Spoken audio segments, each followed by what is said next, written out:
ان کے ایک اور باطل خیال کی تردید، قل من کان عدوا لجبریل، ان ساری آیات میں دراصل اللہ تعالیٰ ان کے غلط خیالات، غلط عقائد اور غلط طریقوں کا توڑ کر رہے ہیں.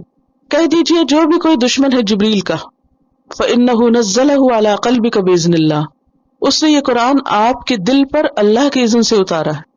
یہود کی ایک مشکل یہ تھی کہ جب نبی صلی اللہ علیہ وسلم نے یہ دعویٰ کیا کہ میرے پاس جبریل آتے ہیں، وہی لے کر آتے ہیں، تو یہ کہنے لگے کہ جبریل ہمارا تو دشمن ہے اور ہم اس کے دشمن، ہمیں جبریل نہیں پسند. کیوں؟ اس لیے کہ ان کی قوم کے پچھلے کچھ حصوں پر عذاب آیا تھا تو وہ جبریل لائے تھے.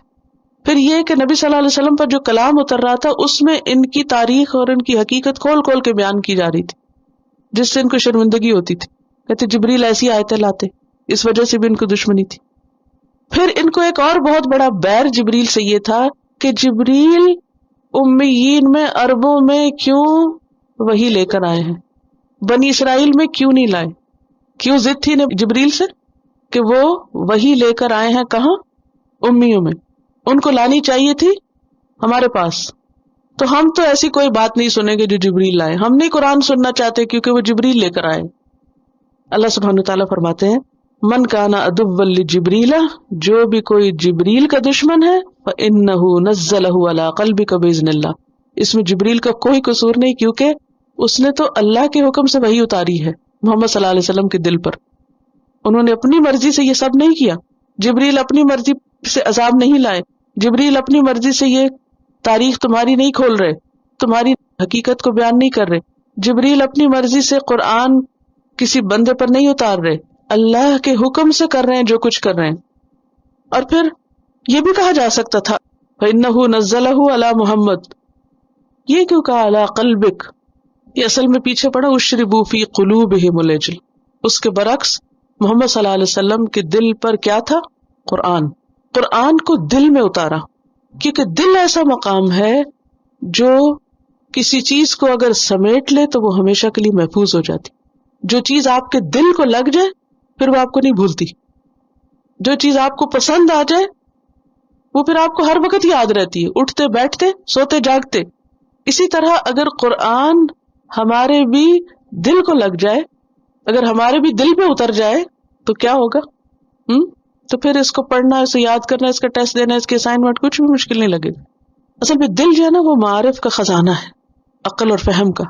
قرآن پاک میں دل کا کام بتایا گیا، لہم قلوب لا یفقہون بہا، اور ایک اور جگہ پر آتا ہے فتکون لہم قلوب یعقلون بہا. تو قرآن کے الفاظ میں دل عقل کنٹین کرتا ہے، یعنی دل اور دماغ کا ایک تعلق ہے. پہلی چیز دل پہ آتی پھر دماغ میں جاتی.